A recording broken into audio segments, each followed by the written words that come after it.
I spent years pulling my brother out of messes, giving him cash, standing by him, until one night, he made it crystal clear how little I actually mattered to him.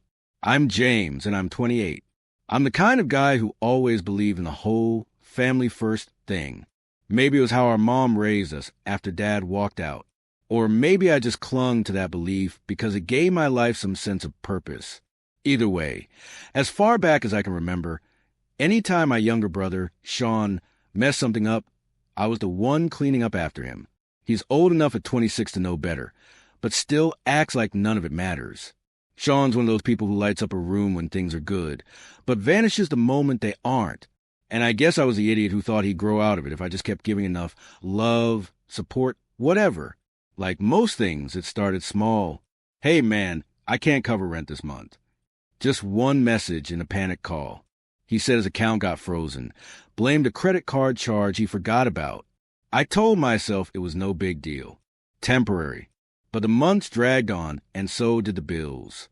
I kept telling myself, everyone's broke in their 20s. First, it was $1,200 for his car. Then $200. Then $600.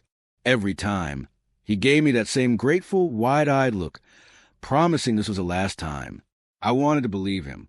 3 days before New Year's Eve, he called again. I was in the checkout line, arms full of snacks for a small get-together I'd planned with friends. He was out of breath, rambling, said his car had already been repossessed once, and it was about to happen again. He needed $2,500 immediately. He cried, told me losing the car would cost him his job, that he was finally getting his life together. I wired him the money, even though everything inside me said not to. I didn't tell anyone. Part of me was embarrassed by how easily I caved. The truth is, you can pretend not to see someone for who they are, but even the strongest denial cracks eventually. That New Year's Eve, Sean said he was heading to a party in a nearby town. I figured it'd be the usual, drinking too much, making promises he'd forget by morning. Meanwhile, I stayed in.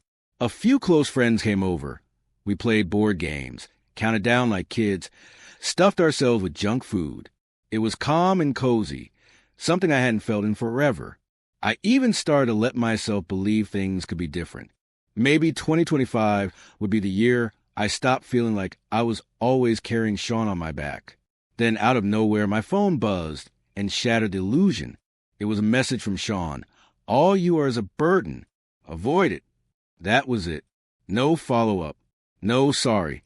Just 7 words that hit harder than any punch ever could.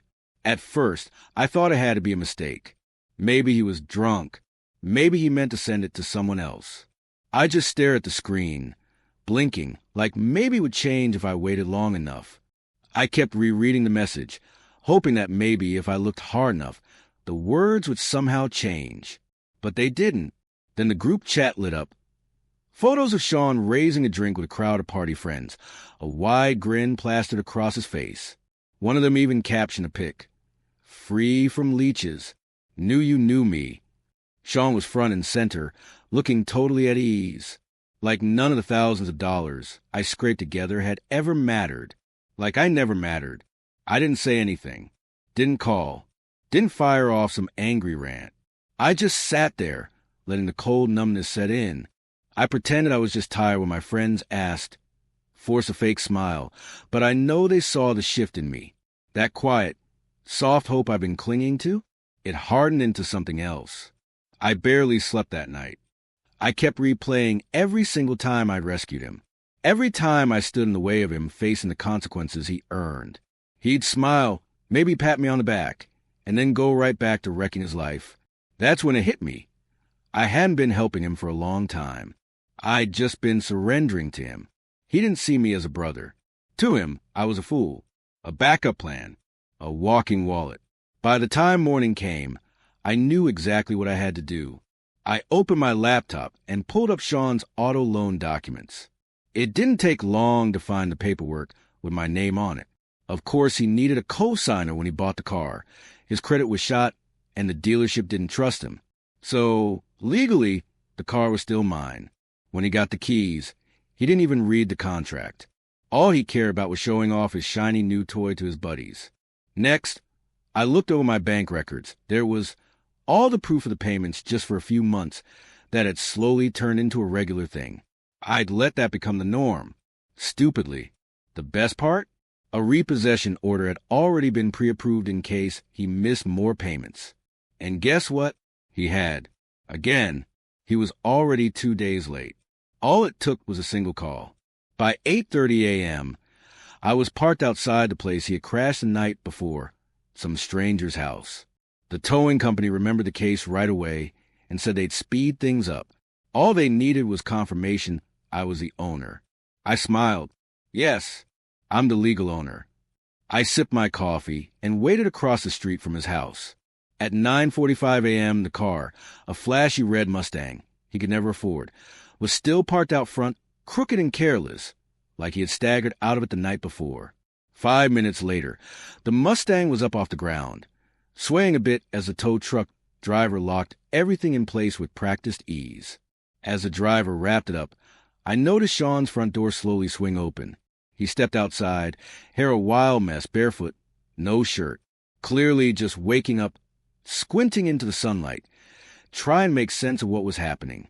He stood there frozen for a second, then started yelling, something I couldn't quite make out from inside my car, and flailing his arms. He dashed toward the street, not even slowing down as the tow truck picked up speed. I barely heard Sean's voice calling after it, so I rolled down my window. "Hello!" he shouted, totally panicked, completely lost. Then my phone lit up. He was calling. I watched it ring, let it go. It rang again and again. Then the first text of the day popped up on my screen. When the call finally went to voicemail, he just yelled, "Where's my car, dude?" I leaned back, letting the sun warm my face through the windshield, set my phone face down on the passenger seat. And for the first time in what felt like forever, I didn't feel like I was the one carrying someone else's mess.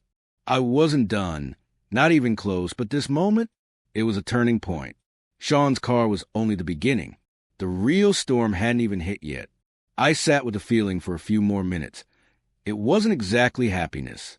It was quieter than that, like standing at the edge of a scorched field. Everything burned down, but finally cleared. Empty, yes, but peaceful. The start of something new. My hands weren't shaking. My heart wasn't racing. I wasn't in damage control mode, scrambling to fix whatever disaster Sean had dropped on me this time. For once, the pieces were falling, and I wasn't rushing to gather them up. I let it all collapse. It needed to. The fallout hit as soon as I got back home. Sean had completely lost it. 6 missed calls. Then 12. Then 19 messages flooding in. First confused, then desperate. Then straight up furious. "What did you do?" "Answer me." "This isn't funny. I'm calling the cops." I actually laughed at that one. Let him try. The papers, the loan, the title, they were all in my name. Legally, I own that car. I'd been making payments on it for months while he freeloaded. I wasn't doing anything shady. But that's the thing about Sean. Facts don't stop him. By noon, he was pounding on my apartment door. I didn't move. The muffled banging, his voice yelling, "Open up, and you're ruining my life," drifted through while I sat calmly at my kitchen table eating a sandwich. In my head, I could see him, hair a mess, eyes bloodshot, pacing like a caged animal, blaming everyone but himself. That's always been his way. Eventually, he changed tactics. When I didn't open the door, he slid a note underneath. I ignored it for an hour before finally picking it up. Just one line, scrawled in black marker like a threat. "You'll be sorry." Classic Sean. When he's cornered and losing, he turns to threats. Always has. I leaned back in my chair and stared at the ceiling, thinking back on everything that led to this. Years, literal years, of swallowing disappointment, bottling up anger, telling myself, if I just wait a little longer, maybe he'll change. As I ate ramen for dinner, I thought about all the times I'd stepped in for him. When he blew rent money at the casino and I sold my gaming console, my only real escape, to pay his bills. The birthdays I spent alone while he forgot mine. The promises to pay me back next week that somehow turned into next month, and then into never. The worst part was I remembered his smile, the way he looked when things were good, before he decided I was nothing more than a burden, some kind of leech he could toss aside. Back then, I was all charm, wide grins, and friendly backslaps. Now, I didn't even exist to him. I never blocked his number. I didn't need to. Ignoring him was far more satisfying. It was a quiet kind of payback that felt better than anything loud or messy. So I let him shout into the void while I moved on with my life. The next day, I called the bank about the account I stupidly opened under my name to help him start saving. Big shock. It was overdrawn again. I took my lunch break and shut it down for good. He always said he never used a credit card. But somehow, he'd racked up $1,200 on Uber Eats and bar tabs as an authorized user. I canceled the card, paid off the balance myself, and cut every financial string still tying us together. It felt like finally cutting the last rotted rope off a sinking boat. And then came the final part. Right before New Year's, I had wired him $2,500. Remember that? My bank had the records. And I had the text where he promised, very clearly, it was a loan. That same afternoon, I filed a small claim suit. It wasn't about the money. I never expected to see a dime again. But I wanted it on paper. I wanted to serve him in a way that stuck. Like a bad smell you can't wash off. I wanted it in writing, trailing behind him like a cloud. By the time the court date rolled around, I pictured him trying to explain to a judge how, despite all that bragging about being free, a few signatures were all it took to drag him right back down. But I wasn't done. Not yet. I started combing through every email, every receipt, every late-night favor and payment I'd made on his behalf. After a year full of chaos, I sat quietly and started to track everything, like an accountant closing out a messy, emotional file. It was draining. Some nights, I stayed up too late wondering if I'd gone too far, if maybe I should just walk away. But then I'd remember that photo, him grinning, lifting a drink, celebrating being free of me, free of the guy who kept his lights on, free of the guy who filled his gas tank, free of the brother who fought his fights when he was too weak or too lazy to do it himself. He didn't want me. That was clear. And I was finally done giving him pieces of myself he never deserved. Then, a few days later, I got a letter in the mail, a final piece that tied it all together. I had been trying to help Sean get a lower insurance rate, which meant we had a bundle policy. But because he hadn't paid, the whole thing was canceled. I knew he couldn't afford his own insurance. I also knew he probably hadn't realized it yet. But he would, especially once he found out that in our state, driving without insurance isn't just a slap on the wrist. It can lead to serious fines, suspended licenses, and if you're in an accident, things get real bad, real fast. I sat on the couch turning the envelope over in my hands. There wasn't any joy in it. No smug victory. Just a deep, full-body sense of relief. I was finally free. Sean was finally going to feel what real consequences look like. And when they hit, it would be hard. But I didn't have to do anything now. Just wait. Wait for the next call. The next desperate knock. The next message begging for help. And I'd be ready when it came. I didn't have to wait long. 3 days later, just before noon, his name popped up on my screen again. I didn't pick up. I just watched it ring. That tight knot of guilt I used to feel in my stomach, it was barely there now, loose and fading. After a moment, a text arrived. "I really need your help, bro." I placed the phone face up on the table and took another sip of coffee. I wanted him to sit with it. Let it sink in that the bridge he burned wasn't going to magically rebuild itself. Another minute passed. "I'm stuck, man. Please. No insurance.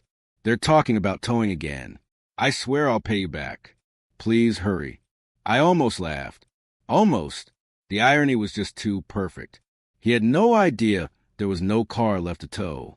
That Mustang was already gone, hauled away, auctioned off, and probably parked on a lot 2 states away by now. As for his license, any insurance agent worth their salt would see the mountain of unpaid violations, all racked up under my name. They'd spot it in an instant.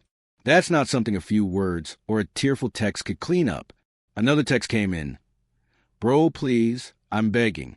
I'm serious now. This matters."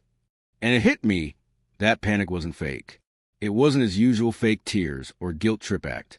This was real, ugly, desperate, and you know what? I should have felt bad.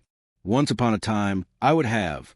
But all I felt now was a quiet, solid kind of relief, the kind that settles in your chest after years of being used, ignored, and discarded like spare change. One more call, one more voicemail. This time, he left a message. I didn't open it right away.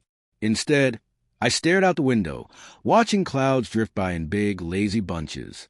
The world felt calm now. I wasn't bracing for the next disaster anymore. Eventually, I pressed play. His voice was small, defeated. Man, please. James, I mean it. I can't drive the car. They're saying they'll tow it. I've got no one else. I swear I'll pay you back. One more time, please. I know I screwed up. I know what I said was wrong. Don't leave me like this. Please. I'm sorry. There it was. The apology I'd been waiting years to hear. And it meant absolutely nothing. Not because it was fake, though it probably was, but because he still didn't get it. He didn't understand what he'd done to me. He wasn't sorry he hurt me. He was sorry he was losing his safety net. I didn't respond.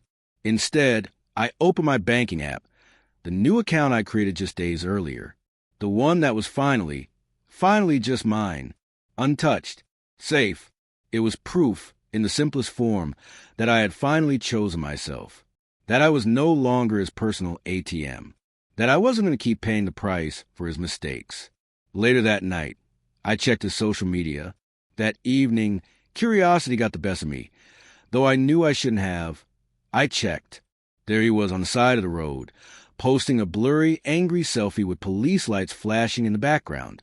Some people only reach out when they're desperate, I guess. In the end, it's probably better I don't have fake family around. Russ turned on Mo Simmer. 2. Another lesson learned. The comments on the post were brutal. Most came from his party crew, the ones who loved to pile on, cracking jokes and tossing insults without knowing the half of it. A few sounded sympathetic, but most were just making light of getting busted to kick off 2025 with a bang. Some mutual friends asked if he was okay, but I stayed quiet. I didn't feel drawn in. In a strange way, Sean was right. Phony families suited him better. It suited me better, too. The next morning, I woke up to stillness. Sunlight poured through the blinds. The quiet hum of my apartment reminded me this space was mine again. No anxious texts.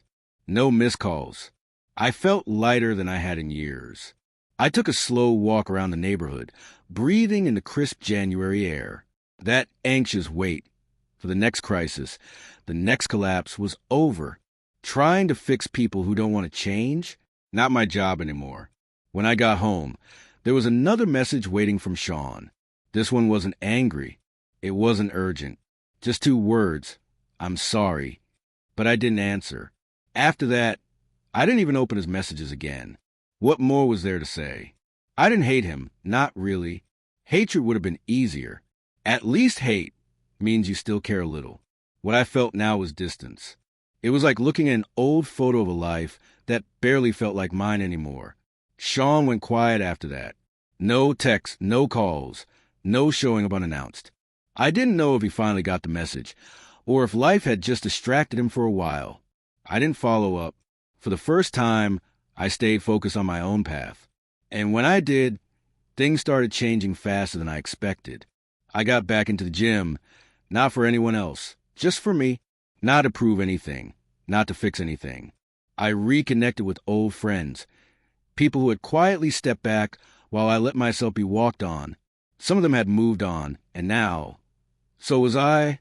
I picked up extra shifts at work, not to patch someone else's mistakes, but because I had my own goals now, places I wanted to visit, things I wanted to save up for. Sean's world was shrinking. Mine was growing. About 2 months after that chaotic New Year's, I bumped into someone we both used to know, an old mutual friend named Nate. We met up one Saturday at a local coffee spot.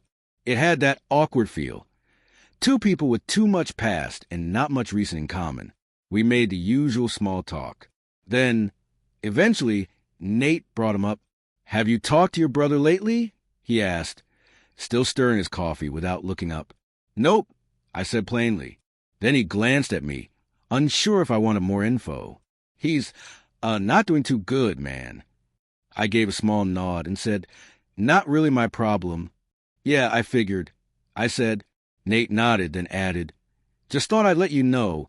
He's crashing with some woman now, barely scraping by. Lost a job a few weeks back, and I heard he's already behind on rent. I didn't say anything. What was there to say? Sean's life had always been heading this way.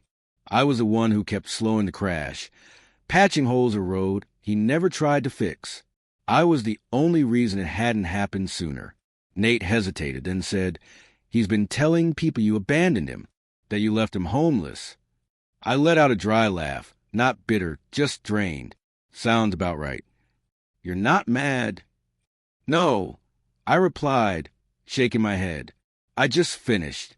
Saying it out loud brought a strange peace. Nate gave me an awkward pat on the shoulder, like he wasn't sure how else to react. And then we said our goodbyes. That night, I found myself thinking about the version of the story Sean was telling. The one where he was a victim, and I was a cruel sibling who turned my back when he needed me most. Once, I would have obsessed over what people thought. Not anymore. The people who mattered, the ones who truly cared. They'd ask, they'd know, just like I did. That spring moved slowly. The cold, gray skies gave way to those crystal-clear mornings that make you want to roll the windows down and drive with no destination. So that's what I did. No plans. No text buzzing. No emergencies pulling me back. One Saturday, I drove about 40 minutes outside the city and found a quiet little town I'd never seen before. Between a thrift shop and a bakery was a cozy little bookstore. On impulse, I went in. I stayed 2 hours talking to the owner about favorite authors and flipping through used paperbacks. I left with a handmade journal, a couple of mugs, and some old novels. It was just a regular Saturday, but it felt like the biggest victory of my life. Because it was mine. No strings. No disasters waiting. A few days later, I got a letter in the mail. Real mail, not a text, not an email. I recognized the rushed, uneven handwriting instantly. I almost threw it away. Almost. Curiosity won. Inside was a single sheet of paper. The handwriting was messy, but I read every word. James, I know you probably don't care anymore, and I wouldn't blame you if you didn't. But I wanted to say I'm sorry for everything. I was selfish. I took advantage of you because you were my brother, and I thought that's what brothers were for.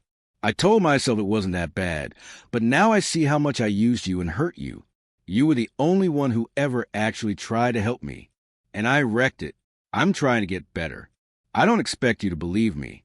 I just wanted you to know that, even though I didn't deserve it, I'm grateful for everything you did. I sat with that letter in my lap for a long time, flipping it over in my hands. It was the most honest thing he'd ever said to me. And maybe, just maybe, this time he meant it. But I didn't write back. Not because I was angry. Not because I wanted revenge. Because I understood. Not every chapter in life is meant to be reopened. Not every broken bridge needs rebuilding. Not when all it ever leads to is more pain. Some relationships are meant to stay broken. Letting someone back into your life doesn't always mean you've forgiven them. It can just mean you're sending them peace from a distance. I folded the letter neatly, tucked it into a drawer, and went on with my day. And that's when it hit me. Something really beautiful. When summer rolled around, with its long golden evenings and warm sunlight, I realized I wasn't just getting by anymore. I was still here, still standing.